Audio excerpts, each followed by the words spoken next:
Hoy día, a los que se están sumando a este Open Class, el título, el tema es un enfoque desde el coaching, la PNL y la creatividad, ¿no?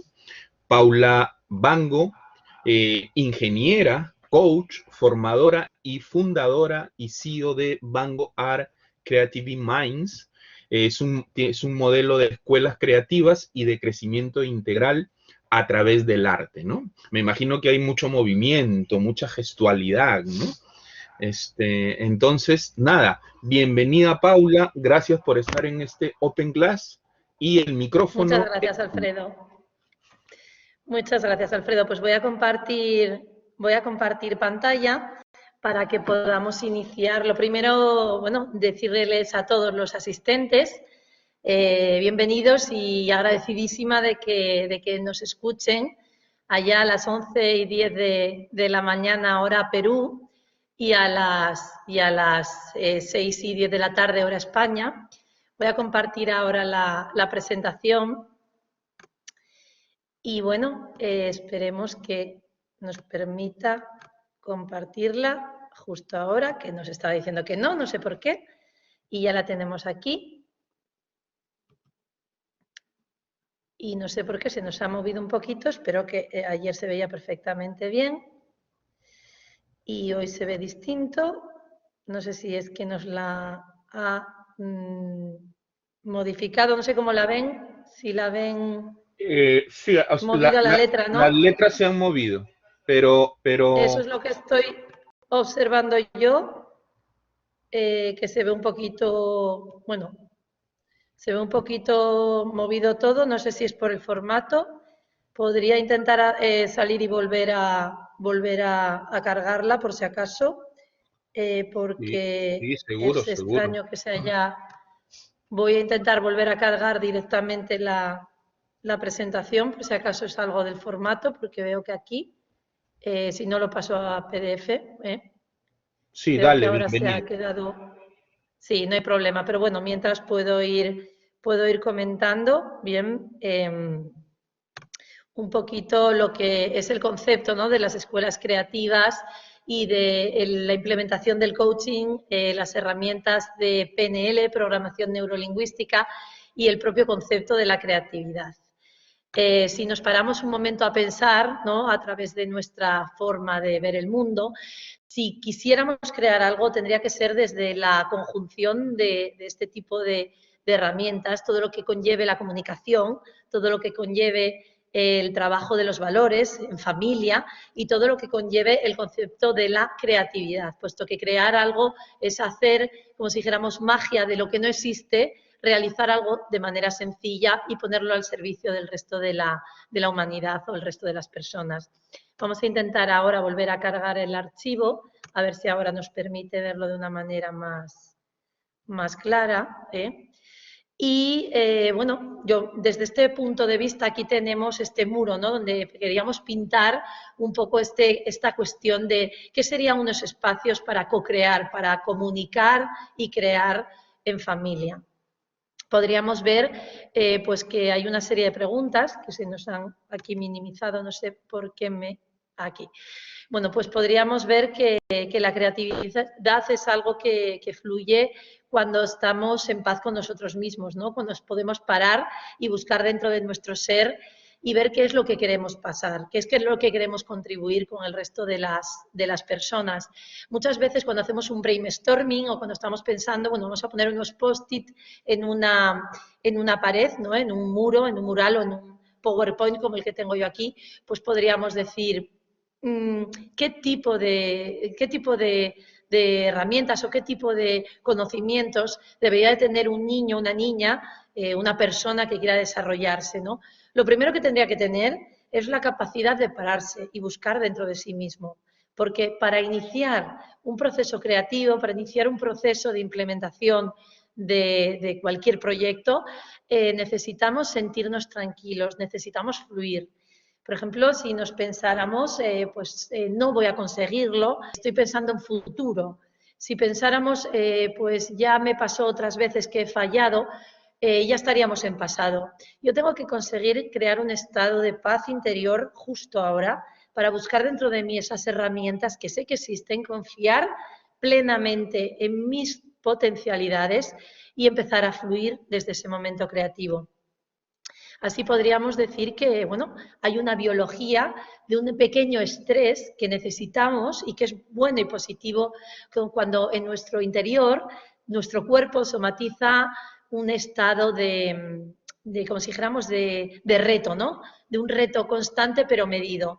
Esa especie de presencia plena en la cual siento que estoy un poco nerviosina, un poco nerviosín, ese estrés me inunda, noto que está circulando por mi cuerpo la serotonina, que estoy muy atento, que las conexiones neuronales están justo a tiempo preparándose para empezar a crear, ¿no? Y cuando sentimos que todas estas endorfinas, todas estas, como si dijéramos, oxitocina también, todas aquellas neurotransmisores y aquella química corporal nos permite estar en un estado de alerta, pero una alerta llevadera, no ese diestrés negativo donde el cortisol, la dopamina, también lo que es el estado de, como si dijéramos, noradrenalina y todo esto que nos crea un estrés totalmente bloqueante, ese deberíamos de medir en ese momento en que vemos que nuestro cuerpo no nos responde de la manera adecuada. Esa presencia plena es necesaria para empezar a crear y empezar a sentir que estamos totalmente en modo divergente para poder tener múltiples respuestas ante una misma pregunta. Muchas veces nuestras aulas, nuestros espacios creativos no son un espacio de libertad. Hay muchos filtros, hay muchas respuestas negativas, hay muchas conductas que nos llevan a bloquearnos, más en estos tiempos, ¿no? Donde ya mismamente corporalmente llevamos una mascarilla, donde llevamos unas conductas adquiridas y comportamientos de separación, de distanciamiento, y eso nos favorece en ocasiones el pensamiento divergente, pues que nos falta, nos coarta la libertad. Pues tenemos que superar eso. Eso también se tiene que trabajar. Tenemos que sentirnos libres, tenemos que sentirnos nosotros mismos para poder dar múltiples respuestas a un mismo planteamiento que alguien nos haga. Eso es lo que buscamos, una solución, pues una solución divergente, una solución no unívoca, una solución múltiple para muchas de estas preguntas. Y la única manera de empezar a crear desde un estado de pensamiento abierto a una información previa que nunca sabemos si realmente es lo que nos va a dar la solución. Y aquí podríamos decir, bueno, me está dando un poquito de apuro porque veo que se ha movido la presentación y no la vais a poder ver con toda la letra, yo os lo voy contando bien. Podríamos ver que en el momento en que iniciamos nuestros espacios de creación, basándonos en todas las preguntas que veremos de para qué el coaching, para qué la PNL, para qué la creatividad, pues partimos de una crianza respetuosa, ¿no? Una crianza creativa en la cual ese ser integral que se va a formar, de ahí el nombre de escuelas integrales, escuelas de crecimiento integral, fusionando el enfoque del coaching, la PNL y la creatividad, necesitan que ese niño, esa niña se desarrolle de manera integral en tres ejes, a nivel social, a nivel emprendedor y a nivel creativo. Hay que entender que hay otra manera de hacer las cosas. Hay que entender que papá y mamá han trabajado, nos han enseñado según su propio mapa. Y podríamos decir, es hereditario, ¿no? Porque mi mamá es de una manera, mi papá es de otra, y yo y mi cerebro, ¿cómo va a ser? Bueno, pues tenemos que tener una visión optimista, porque un 30% está en los genes de esa capacidad creativa hereditaria, pero un 70% está en la crianza, en cómo nosotros vamos a estimular desde el sistema visual, auditivo y kinestésico, desde los programas que le vamos a transmitir a nuestros hijos, cómo vamos a irlos estimulando y cómo vamos a crear un estilo de vida que es más bien pues una forma de decirles que ser creativo no es solo escribir, no es un arte de escribir, un arte de pintar, un arte de cocinar, un arte de plasmar una obra de teatro. Ser creativo es una forma de crear vida. Y desde ahí partiríamos, desde ese estado de hacerles entender que están creando por amor. Una creatividad bien entendida no parte del ego, no parte de decir me voy a ser alguien importante o voy a llamar la atención o voy a satisfacer todas estas necesidades de ser observado, de ser mirado. No, al final no es un selfie. Una creatividad bien entendida es un dar para recibir, un dar para trasladar al entorno todo aquello que está en mí. Y eso solo se puede hacer desde el amor a mí mismo, de quererme mucho a mí mismo, a mí misma, y desde ese amor de trasladarlo al entorno y a la sociedad que me circunda. ¿Y cómo entrenaríamos nuestro cuerpo y esta mente para que fueran creativos? Bueno, pues tendríamos que partir de muchos aspectos. Tendríamos que empezar a entender que el cerebro funciona de manera integral, que el cerebro derecho y el cerebro izquierdo se van a comunicar.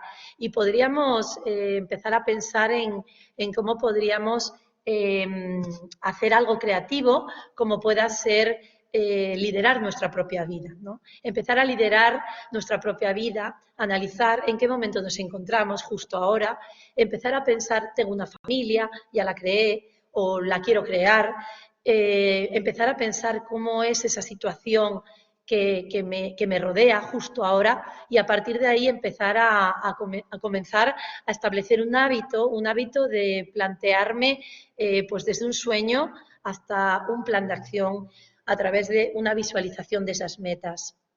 Podríamos decir que nuestra visión sería pues como ser mismamente, ¿no? Un educador co-creativo, comunicativo y creativo. Cuando decimos que en ocasiones tenemos un plan A en la vida, un plan B, un plan C y podríamos tener todo el abecedario para ver cómo sería ese educador creativo. Nosotros como padres, como madres, como formadores, podríamos pensar que lo primero es la intención. Al final lo que tenemos que buscar es esa base emocional que está en nosotros para poder comunicarnos con nuestro entorno y poder partir de una intención, de una actitud totalmente volcada en el logro, en ese logro diario, en ese pequeño logro, para poder ver cómo nuestra motivación va increciendo, ¿no? En nuestros estudiantes y en nosotros mismos. Pero si no partimos de una base emocional, por mucho que nuestro espíritu creemos que va a influenciar en otros, no vamos a ser capaces de trascender, no vamos a ser capaces de mantener esa autoestima sana en nosotros y contagiarla al resto de nuestra audiencia, de nuestro alumnado, de nuestras clases. Los espacios de crecimiento integral deben de tener bien claro que parte de cada uno de nosotros como educadores, como comunicadores y creadores. Y esa es la manera de entender que muchas veces el plan A no funciona, el plan B no funciona, el plan C tampoco. Y tenemos que seguir siendo creadores de planes desde nuestro estado emocional. ¿Y qué características debería tener un comunicador educativo? Bueno, pues tendría que generar ese ambiente para crear todos esos post-it y llenar de papelitos los murales con muchas ideas. Tener la capacidad de generar el ambiente, de ser el mejor estímulo para nuestro alumnado, tener una mente flexible. Nuestra autoestima tiene que estar siempre elevada, tiene que estar sanamente elevada, puesto que nuestra intención tiene que ser la de compartir. Y si yo me siento mal, si yo me siento como educador, como docente, como formador, me siento en baja forma y no he creado un hábito de estar arriba en energía y estar en modo compartir, como si dijéramos compartir bienestar y compartir creación, va a ser difícil que consiga mantenerlo. Tenemos que conseguir también valorar en nuestro alumnado, en nuestro aula, más el proceso que el propio producto final. Tenemos que valorar como si dijéramos cada diapositiva, cada pequeño logro, como si fuera algo totalmente base y clave para seguir en subsiguientes logros y facilitar el disfrute de cada momento. Todo esto tiene que estar bien presente en los espacios para crear. ¿Y qué más cosas podríamos decir? Bueno, pues los espacios para la creatividad tienen que tener 3 puntos clave. Tener un sueño, establecer unas metas y pasar a la acción. Ahí está muy claro el coaching, ¿no? Siempre el coaching se basa en acciones de mejora para esa excelencia personal. Y la proximidad en estos espacios y en estos entornos humanos tiene que ser clave para que la experiencia del alumnado sea una sensación de satisfacción, de bienestar general, porque al final el niño y la niña que acuden a unos espacios de crecimiento integral tienen que sentirse bien, no tanto pensar qué voy a hacer y qué producto va a salir de aquí, qué arte voy a practicar hoy, sino qué experiencia voy a vivir en estos espacios. Y esa es nuestra mayor responsabilidad, tener claro que los espacios para la creatividad parten de acciones, de pequeños logros y de experiencias necesarias, significativas, dentro de cada espacio. Esa es la visión del bienestar general. Y para poder crear esto hay que saber preguntar. Hay que saber preguntarles para poder crear con ellos, co-crear. Para que ese niño, ese ser social, su ser emprendedor y su ser creativo, tiene que haber en nosotros como educadores, como formadores, como padres, como familias, como vecinos, tiene que haber un liderazgo creativo. Y eso parte de conocernos muy bien a nosotros mismos, como bien decíamos antes, y de estar en paz con nosotros y con nuestra situación actual. Necesitamos ser capaces de liderar desde el conocimiento de la organización, de las metas que tiene nuestro espacio, qué estrategia voy a establecer con el equipo con el que voy a crear este espacio creativo, cómo va a ser el trabajo en equipo, cómo voy a planificarme, cómo voy a analizar la situación, cómo voy a analizar los costes en recursos humanos y materiales para crear un espacio amable de bienestar para nuestros alumnos y, sobre todo, cómo voy a gestionar el management, no la gestión, y la gestión de la comunicación. ¿Cómo voy a comunicar yo a todas estas personas qué es lo que va a ser más eficiente para todo este alumnado? Y sobre todo, sentirnos en nuestro propio proceso de entrenamiento, ¿no? Cogeríamos esas mancuernas y empezaríamos a movernos en el aula, paseando, caminando, haciendo que sea un lugar para el juego, un lugar para meditar, para escribir, para inventar historias, para pintar, colorear, para reflexionar sobre los conflictos y sobre las, en ocasiones, situaciones desagradables que se nos plantean en el día a día, y sobre todo para poder volver a relajarnos, porque esa tensión y distensión en las aulas es la vida, es la experiencia de vida que se van a llevar. Cuando tengo un estado de ansiedad, cuando entro por la puerta de mi escuela y siento que no estoy bien, tengo que aprender, tengo que conseguir volver a la paz, volver a la calma y al final volver a ser yo mismo, porque estamos en un estado natural de paz y de felicidad. Y cuando entramos disconformes con la situación vital, lo que estamos mostrando al final es alguien que no somos nosotros. La base es la felicidad. Nacemos felices, nacemos limpios en esencia para poder darnos y para poder dar bienestar y paz al entorno. Si notamos que estamos incómodos, que estamos en estado disruptivo, que estamos, como si dijéramos, constantemente poniendo el no en nuestra boca, al final tenemos que empezar a volver a reflexionar sobre nosotros mismos y empezar de nuevo antes de iniciar la actividad en el aula. Por eso, tanto el juego como la meditación, como la escritura, como pintar, son herramientas artísticas que nos van a ayudar a entrenar el cuerpo y la mente para mejorar el pensamiento creativo y el pensamiento, como hablábamos antes, divergente, para encontrar varias soluciones y no una solución unívoca. Y si vemos que en un momento dado nuestro bloqueo corporal, porque todo ese estrés negativo nos ha llevado a no ser nosotros, empecemos a pasear, a caminar, nos levantamos y damos pie a que nuestra vida, a que nuestra experiencia empiece a fluir en el aula. ¿Y por qué decimos también que es necesario el coaching integral en el aula creativa? Bueno, pues partimos de que queremos garantizar que el alumno, que el coachee, alcance sus objetivos creativos en el aula.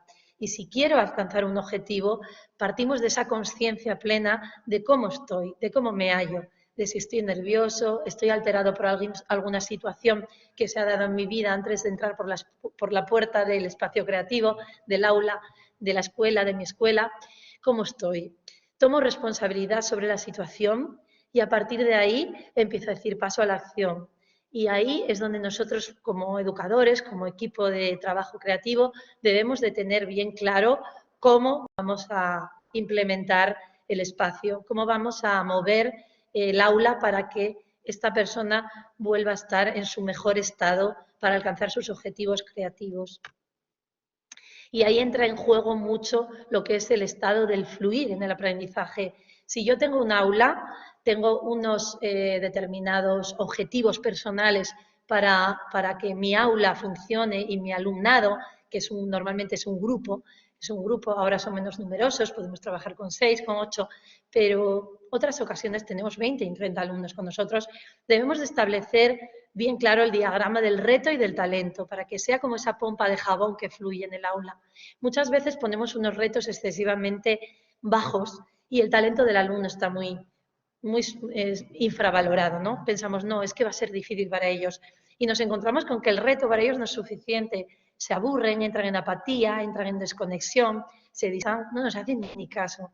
Eso no puede suceder. Tenemos que empezar a elevar un poquito más ese reto para encontrar ese punto en el cual el alumno, pues bueno, no se sienta tan cómodo, porque si es un reto medio y todavía el talento del alumno es muy elevado, van a estar cómodos, van a hacer las cosas con facilidad y realmente muy confortables y sin llevarse a su estado de máxima atención. Pero claro, si conseguimos adecuar el estado elevado de reto con el estado de talento que es alto, vamos a estar en la cresta de la ola. Va a ser como surfear en el aula, ¿no?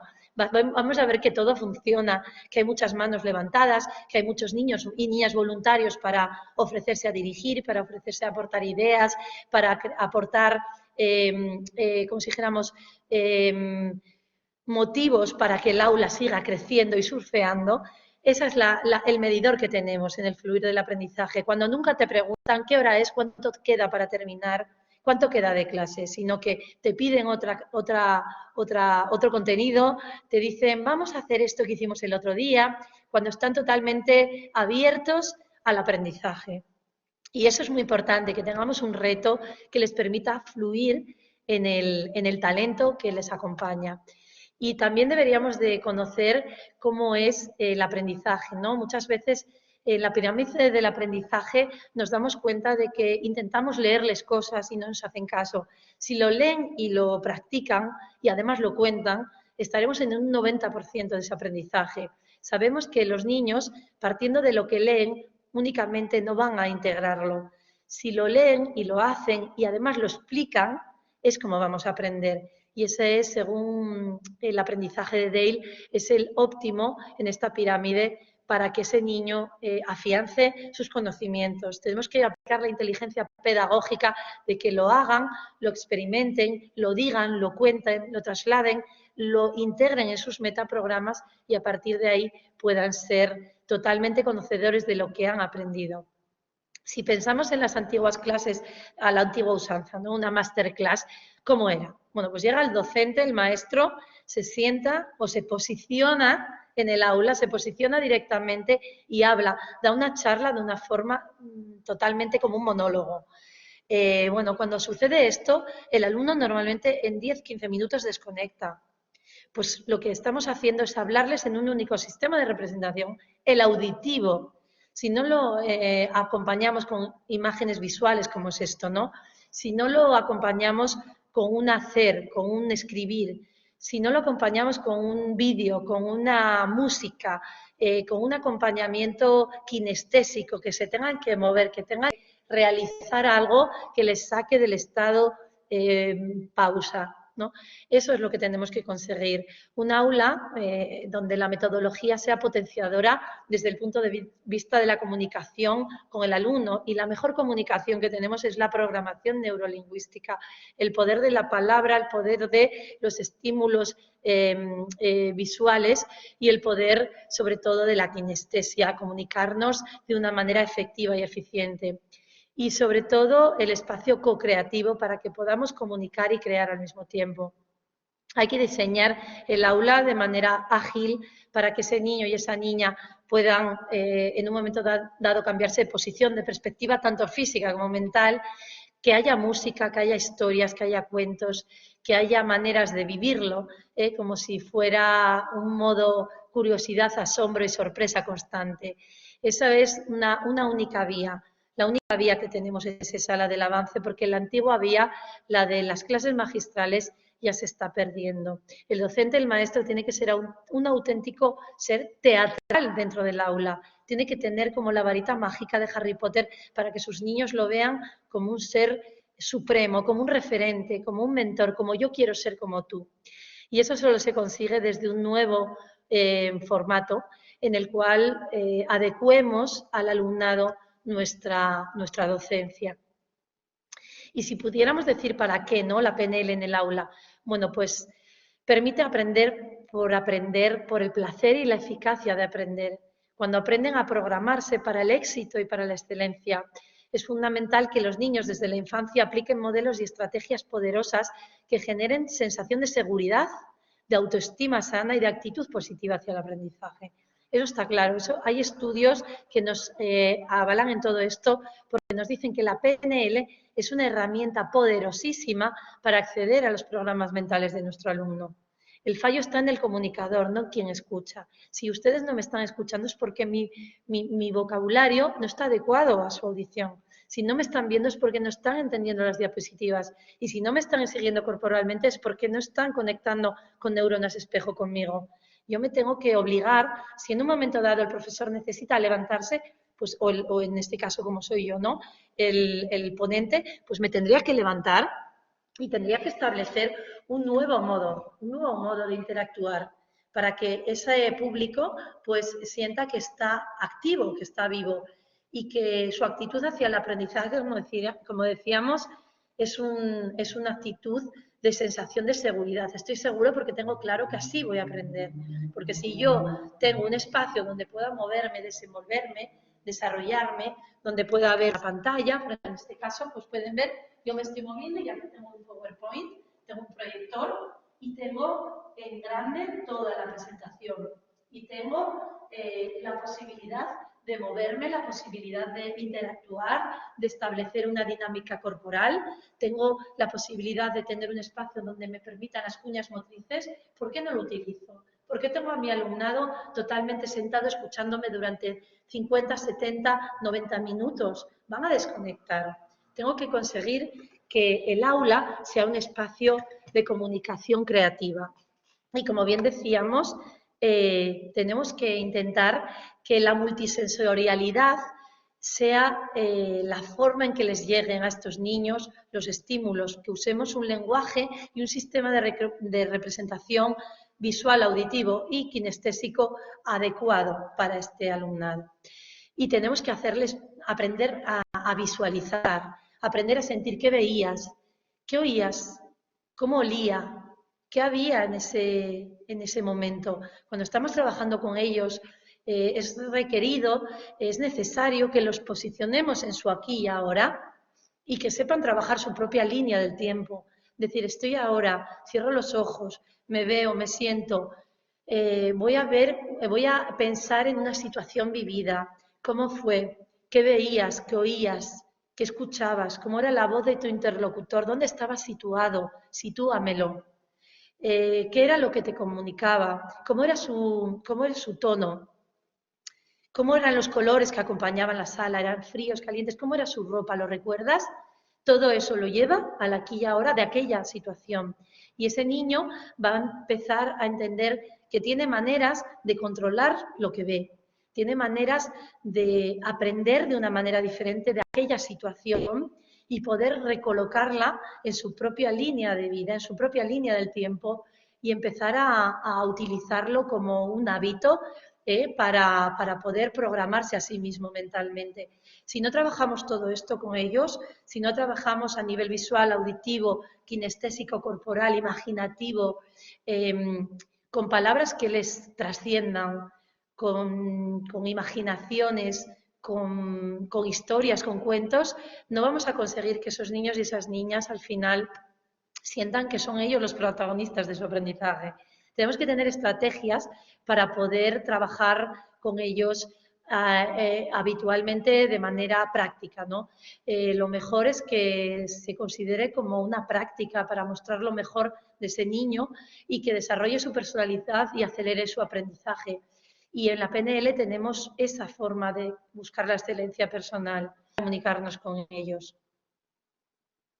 En nuestras aulas tenemos que empezar a pensar en metaprogramas, tenemos que pensar cómo se motiva Juanito, qué le interesa a Ana, cómo administra el tiempo Lourdes, cómo es de efectivo en la realización de tareas Pablo, cómo resuelve los problemas Ariadna y cuánto tiempo permanece en una misma actividad Gael, qué tareas le interesan, cómo conversa, cómo se relaciona. Todo eso es conocimiento del ser humano, de cada niño individual.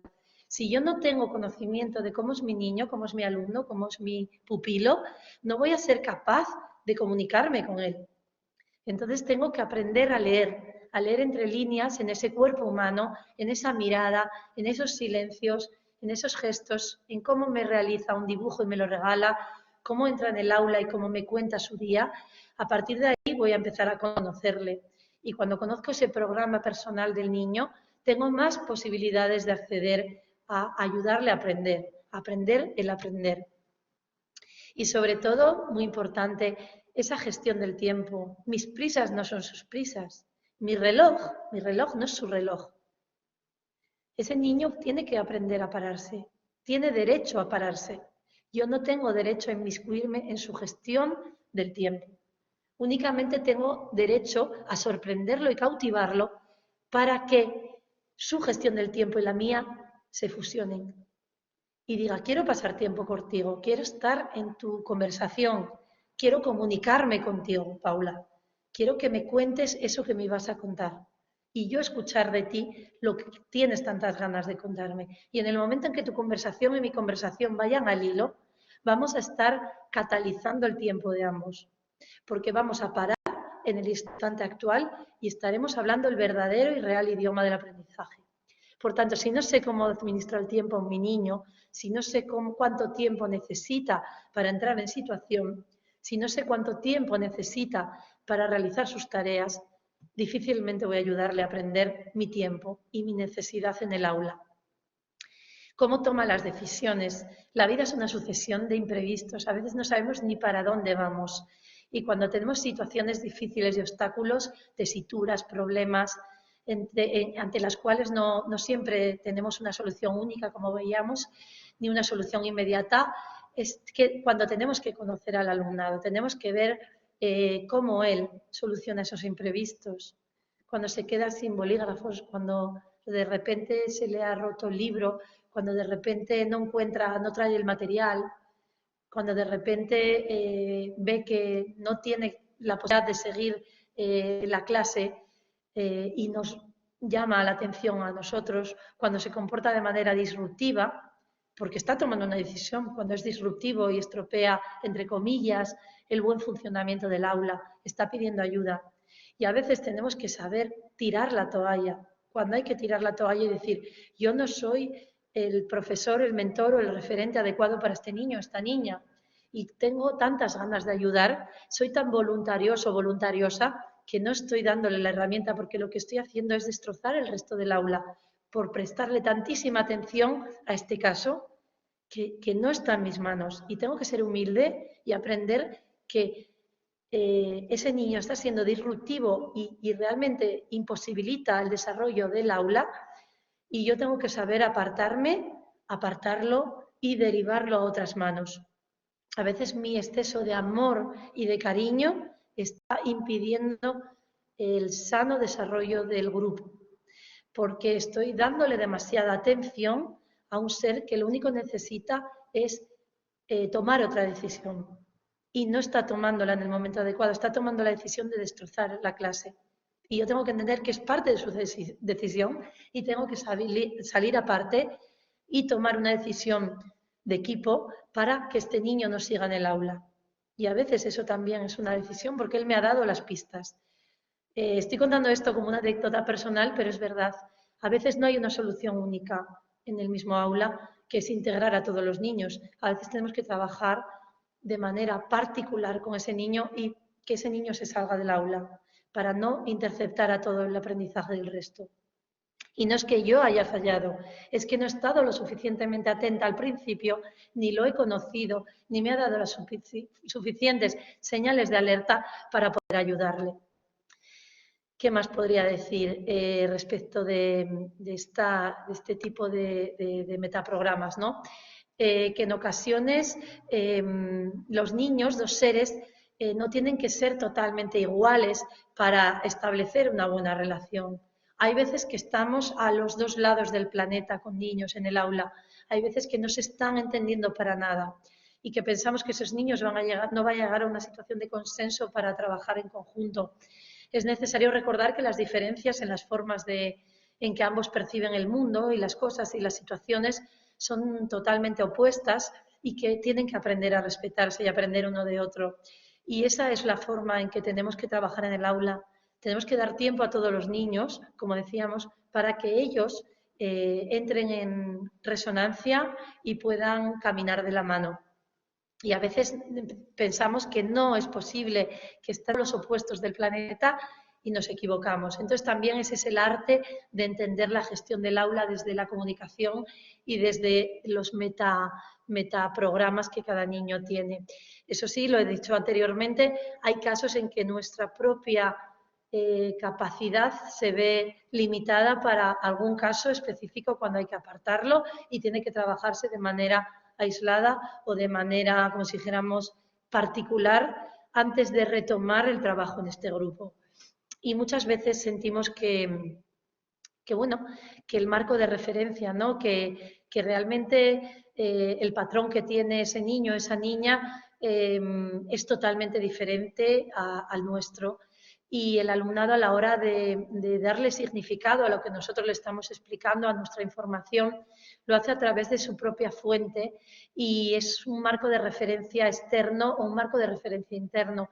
A veces necesita buscarse en su propio marco de referencia interno para que tome decisiones y va a depender exclusivamente de él, no de lo que le digamos del exterior o que le digamos no tiene en cuenta lo que sucede afuera, lo que le digan otros o lo que otros puedan aportar. Tiene que autoconvencerse porque tiene un fuerte marco de referencia interno. Entonces la PNL utiliza mucho estos metaprogramas para definir los patrones que guían el comportamiento de estos niños. Muchas veces, pues este niño tiene un criterio personal y es muy difícil cambiárselo, independientemente de lo que puedan opinar otros seres y otras personas. Y tenemos que intentar que resignifique para él lo que es una situación o lo que es una información que le estamos dando para poder cambiar pues, su toma de decisión, ¿no? Es muy importante conocer esto en el aula y, por supuesto, es muy importante, como decimos en PNL, ¿no? Que el mapa no es el territorio. A veces no aceptan órdenes, vemos que tienen un comportamiento disruptivo, que lo que no paran de mostrarse firmes en sus opiniones iniciales y no es porque ellos no piensen en estar siempre en oposición con el resto del mundo, sino porque no hemos sabido trasladarles la forma en que tienen que aprender a juzgar las situaciones y las cosas. Y bueno, es muy difícil en ocasiones, ¿no? Cómo actuar con respecto a ellos como profesorado, como alumnado, porque han decidido de manera interna que no quieren hacer algo y nosotros no somos capaces de acceder a su mundo interno. Pensamos que desde la posición externa vamos a conseguir que ese niño cambie. Y eso es realmente difícil, puesto que en ellos pues hay niños que tienen un criterio más comparador y otros más diferenciador. Unos buscan cómo compararse con otros y otros cómo diferenciarse y convivir juntos y felices. Con tal de que se entiendan el uno al otro, esta es la única manera en que uno no está en lo correcto y el otro en lo incorrecto. Es decir, todos pueden estar en la misma visión, solo que lo perciben de una manera diferente. Y eso tenemos que aprender a tener un hábito de escucha con ambos, con todos, para poder decirles, estás en lo correcto tú, pero también tu compañero está en lo correcto. ¿Por qué lo ha visto desde esta otra perspectiva? Lo ha escuchado y lo ha sentido y vivido en base a un patrón de aprendizaje, en base a un programa que tiene establecido que no es el mismo que el tuyo. Esa es la PNL auténtica, ¿no? En vena que deberíamos de tener en las aulas. Y como decíamos anteriormente, pues bueno, es importante que la toma de decisión sea para cada alumno en función de sus necesidades. Y hay que dar sentido a sus experiencias y hay que ver en qué dirección las puedan llevar para poder decir decidir si algo es interesante o es aburrido, saber qué les resulta atractivo o no, si lo acogen bien o les repele o representa un potencial amenaza para ellos. Pues hay muchos niños que mismamente la situación de que haya un globo en el aula es una amenaza. Es decir, hay niños que a muchos les resulta atractivo pensar en que va a haber un globo o que va a haber de premio eso, y otros quieren irse, huir por esa puerta porque tienen una experiencia totalmente horrenda con esa situación, con el globo, con el explotar, con el sonido, con el susto. Entonces, al final nos damos cuenta de que las experiencias son las que toman sentido en el aula y nos indican la forma en que una persona procesa la información, y para él no va a ser una recompensa ni va a ser un modo de asombro y de sorpresa y curiosidad que vaya a ver en el aula un globo, sino que va a ser una cuestión de huida y de supervivencia. Cada alumno va a interpretar y distorsionar y eliminar lo que quiere y no quiere, y va a generalizar. Va a decir, no, todas las aulas donde hay globos son horribles. No, todos los sitios donde hay un globo de premio o va a haber para jugar globos van a ser una explosión de ruido y de disconfort para mí. Porque la mente consciente a veces solo puede prestar atención a cierta cantidad de información y de elementos en un momento dado. Y estos niños lo que van a hacer interpretar va a ser algo que está dentro de ellos. Y eso es inconsciente. ¿Qué más cosillas podríamos hablar?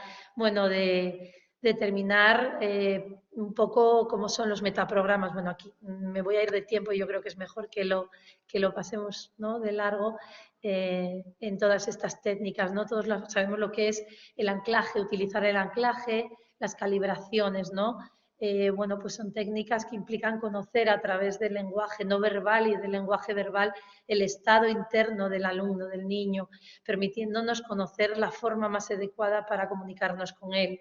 ¿Qué es el anclaje? Bueno, pues es esa técnica que nos permite anular un estímulo a un estado emocional. Es esa forma en que cada vez que se repita, ¿no?, que cada vez que ese niño, esa niña vuelva a ese estado, esa repetición, le va a dar a nivel emocional un vínculo, y esta técnica es muy valiosa también, trabajar el anclaje, y a veces nos ayuda a nivel, con cambios personales, cambios de conducta, puesto que de manera habitual pues el niño tiende a dispersarse, ¿no?, y tiende a no anclar, a no utilizar pues bueno, ese pequeño truco para poder tranquilizarse.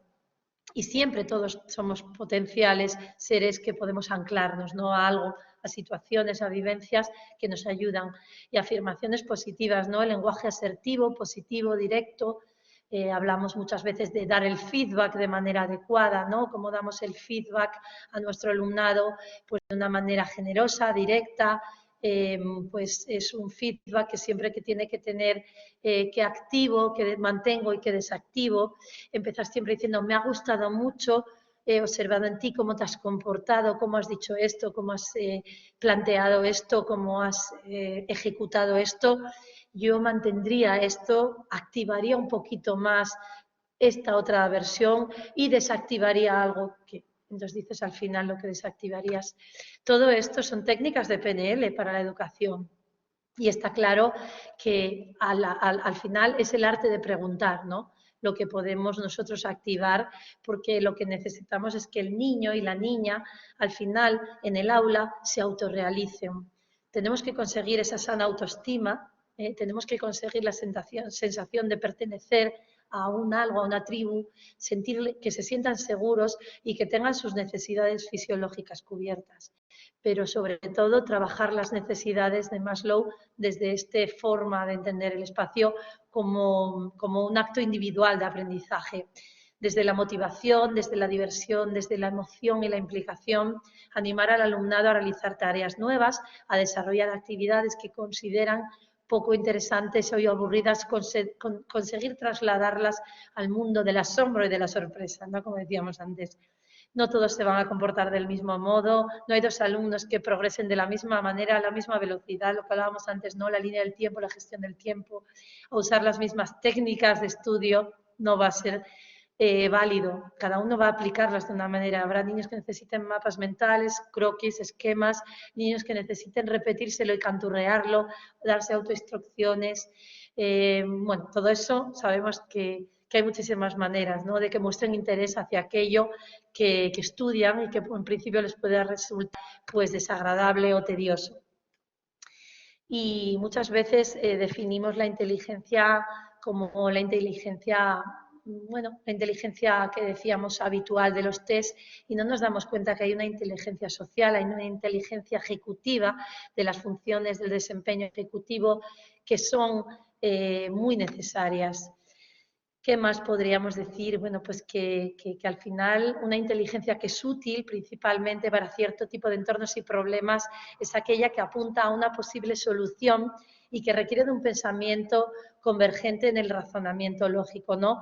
Esas son las inteligencias que decimos más académicas y técnicas. Por supuesto que son necesarias, pero hay un concepto necesario que es el de la inteligencia creativa, y que muchas veces esa intuición, ese pensamiento divergente y creativo es muy necesario en el aula para que los comportamientos de nuestros niños y niñas se vean alineados con el avance. Y si pensamos como la capacidad de adaptarnos a un medio y a unas circunstancias para resolver problemas de diferentes maneras, de diferentes tipos, con contenidos variados, es la única manera en que vamos a conseguir que el aula sea rica y enriquecedora. Si nos basamos en el pensamiento convergente, en el razonamiento totalmente académico y lógico, nos vamos a perder casi un 80% del aprendizaje. Y si pudiéramos seguir avanzando, ¿no?, en las inteligencias múltiples de Howard-Gardner, como sabemos, pues a nivel del aula es importantísimo que las implementemos. Es importantísimo que tengamos en cuenta que hay que aprender a jugar, a que las nuevas tecnologías, la gamificación, el aprendizaje basado en el juego tengan cabida en el aula.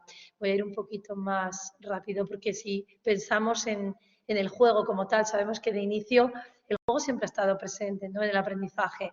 Pues en la India el juego era como un aprendizaje, el juego de la oca para la reencarnación, ¿no?, adaptado al juego, luego al Camino de Santiago se europeizó. Otros juegos, el juego del ajedrez, ¿no? Podríamos decir que el ajedrez originario de Asia se utilizó para enseñar la estrategia militar. El juego siempre ha estado presente en el aula. Si pudiéramos pensar en que gamificar no es jugar, es aplicarle esas técnicas, ese uso de elementos de los juegos y técnicas de diseño de juegos en contextos que no son de juegos. El aula no se plantea como un campo de juego, pero sí podría tener ese uso para generar experiencias, como decíamos en PNL, experiencias significativas con aspecto de juego donde los participantes perciban la experiencia como un juego, pero no están jugando. Es importante diferenciar el aprendizaje basado en juegos con el aprendizaje gamificado, ¿no? Y al fin lo que tenemos que crear es bueno, un momento inmortal y mágico en nuestras aulas para que los niños y las niñas sientan que es algo natural, que es algo creativo, que la naturaleza está en sí misma y lo único que estamos haciendo es de canales nosotros creativos, en nuestras manos está reinventarnos para poder dar pie o lugar a un acto creativo y un acto de entrega para nuestras aulas. Y en nuestros casos, en las aplicaciones prácticas en las escuelas creativas y de crecimiento integral a través del coaching, del desarrollo personal, de la PNL y de la creación, es lo que hacemos. Únicamente es crear espacios artísticos donde el juego, donde el arte, donde la comunicación en todos sus aspectos y sentidos tenga lugar. Y por ello es importante que aprendamos a utilizar también las nuevas tecnologías. Ya había hablado en otra de las charlas, ¿no? Nosotros hemos aplicado una aplicación, Finding Vanguard, que es gratuita, la pueden encontrar, esta app en la App Store de manera gratuita, se la pueden descargar y ahí pueden ver un poco cómo nuestras escuelas creativas, donde se utiliza todo el tema del desarrollo personal, de las herramientas de coaching, de la PNL y de la creatividad, pues se reflejan en este juego, ¿no? Esta aplicación donde el alumnado va viendo actualizados los contenidos y va viendo que, bueno, con realidad aumentada puede encontrar nuestro logotipo, que es un logotipo donde la figura del cuerpo humano es la base, ¿no? Es el eje, esa silueta humana, y en torno a su ombligo se encuentra un grupo de personas dándose las manos, todos en tribu, cogidos de las manos, para crear un entorno amable, como decíamos, donde el cuerpo como eje es la base de la creatividad, el cuerpo creativo para la mente creativa. Y a partir de ahí todas las artes están presentes en nuestros espacios creativos, desde la danza, la música, los instrumentos, la escuela de rock, el violín, la guitarra eléctrica, el teclado, la voz, todos los tipos de danza, para todas las edades, desde edades tempranas, desde pequeños bebés que vienen a música y movimiento del método Gordon, hasta adultos y abuelos y abuelas que vienen a practicar yoga, pilates, danza, danza grupal, danzas del mundo, vienen a practicar talleres de, bueno, de mindfulness, talleres de yoga, y que al final lo que buscamos es tener un espacio donde la máxima puntuación ganemos, donde estén vivos, donde se coloquen, como si dijéramos, todas las herramientas del arte al alcance de las familias y donde el coaching familiar, educativo y para la vida esté muy presente, donde no haya una solución única ni unívoca, donde haya multiplicidad de posibilidades y soluciones para que ese tiempo se gestione de una manera productiva y sana. Esto es la única manera que entendemos nosotros para poder entender el mundo. Yo quería acabar mi presentación en estos 50 minutos en que he estado hablando y dando muchas ideas, nombrando personas, ¿no? Pues como Roberta Aguada, ¿no? Donde nos habla este psicólogo, educador, nos habla de las emociones y nos habla del concepto de casa, de curiosidad, admiración, seguridad y alegría para el aprender, para que los niños y las niñas sientan y tengan el derecho de que todos son necesarios en el aula, de que todos convivimos en la escuela y podemos estar en la mayor parte del tiempo sintiéndonos como en nuestra casa, en modo curiosidad, en modo admiración, en modo seguridad, en modo alegría y sobre todo que todo esto revierta en beneficio de una sociedad mejor y más sana. Y también querría nombrar a Fernando Abad López, que es un murciano, un español del Mediterráneo, que este hombre se dedica a contar historias y ha escrito un segundo libro, El contador de historias, el manual 2, volumen 2, donde nos habla en una de ellas, y voy a tomar el libro en mis manos que me ha hecho llegar el otro día durante nuestro programa de radio. Tenemos un programa de radio propio, Finding Vanguard, donde los seres se encuentran todos los miércoles y nos pueden seguir. Y Fernando pues entró en antena, entró en directo y estuvimos charlando, ¿no?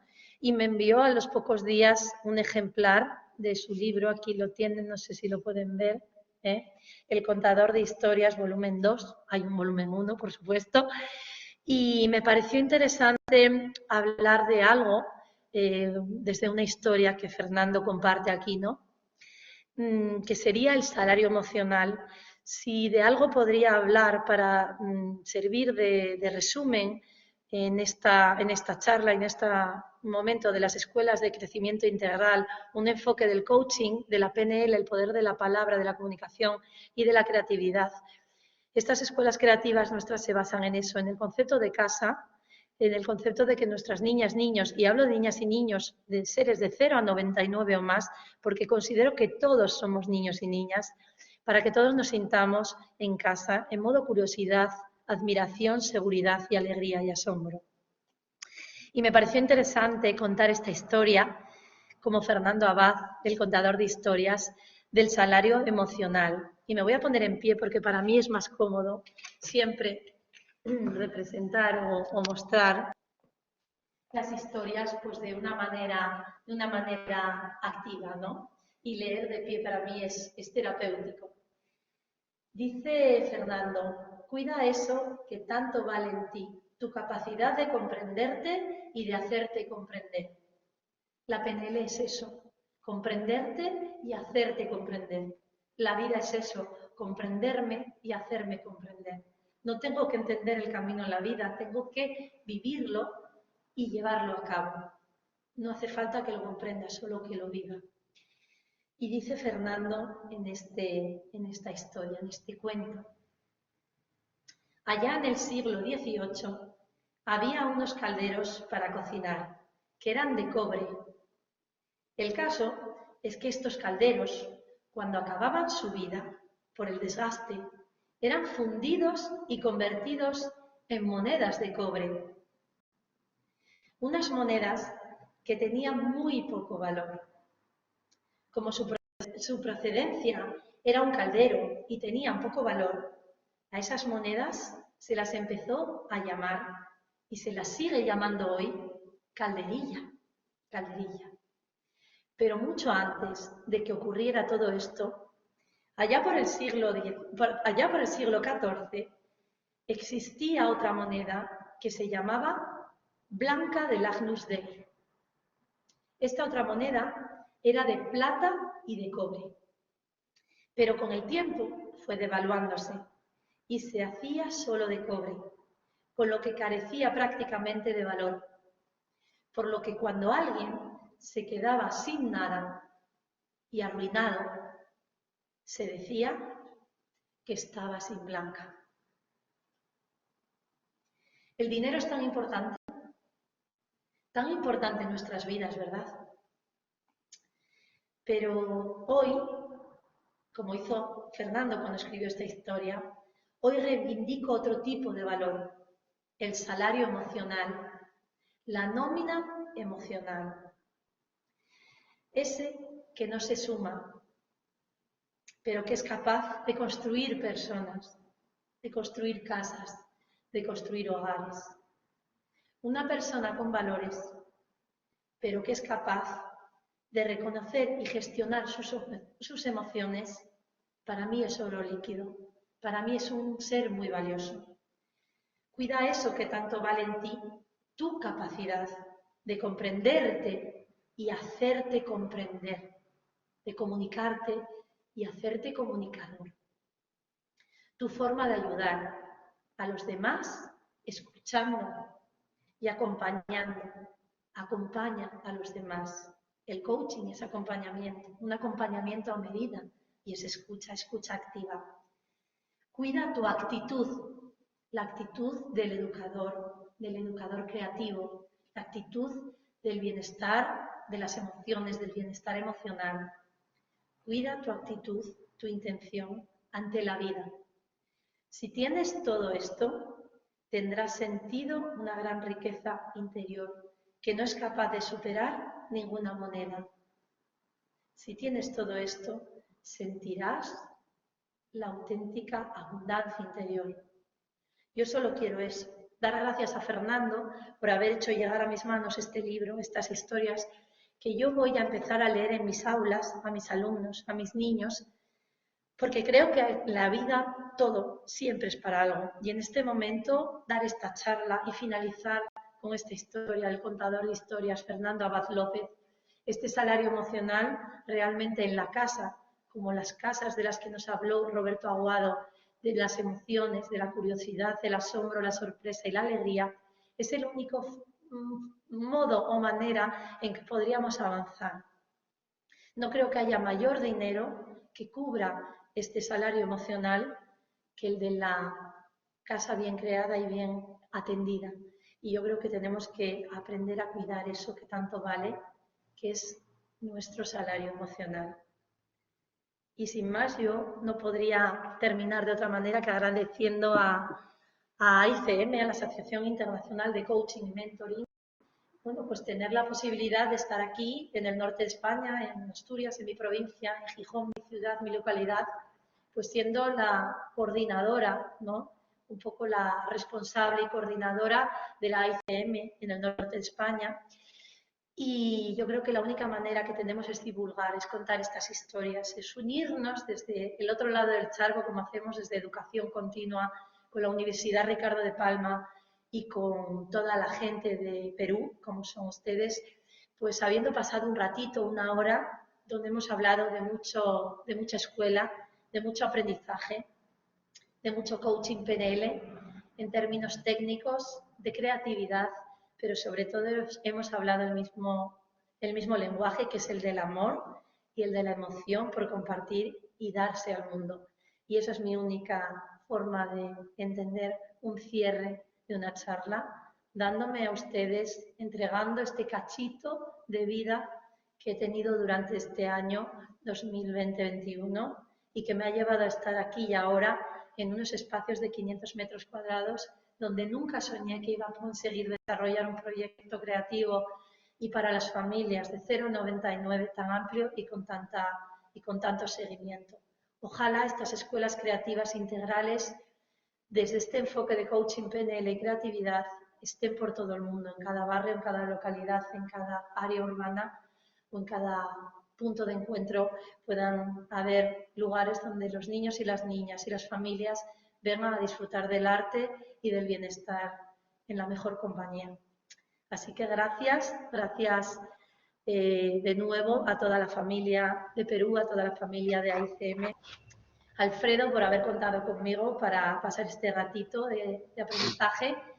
Y bueno, y espero que a pesar de que las diapositivas se nos hayan emborronado, hayamos conseguido comunicarnos de manera efectiva y eficiente y llegar a sus corazones. Gracias. Paula, muchísimas gracias. Qué maravillosa ponencia. Yo creo que a pesar de que las PPTs pueden haberse movido, lo más importante ha sido tu concepto de empatía, ¿no? Creo que todos nos hemos sentido empáticamente contigo y con esta capacidad de compartir tus emociones, tus sentimientos, ¿no? Y de reflejar, ¿no? Como decimos en PNL, actitudes inconscientes, estas nos han hecho que en consecuencia nosotros estemos aquí contigo mirando tus sentimientos, la forma en la que has hecho la ponencia, ¿no? Así que muchísimas gracias. Yo creo que los ponentes llevan muchos tips valiosos, importantes, que pueden aplicar a cualquier contexto en el que se encuentren. Mucho mejor sería si lo aplican, si tienen alumnos de, obviamente, edades pequeñas, ¿no? Porque desde ese instante nosotros estamos creando el metamodelo de los chicos, que va a ser el metamodelo que van a utilizar cuando sean adultos, ¿no? Así que muchísimas gracias, Paula. Gracias infinitas desde Perú. Que todo te siga yendo bien y por ahí estaremos ya molestándote.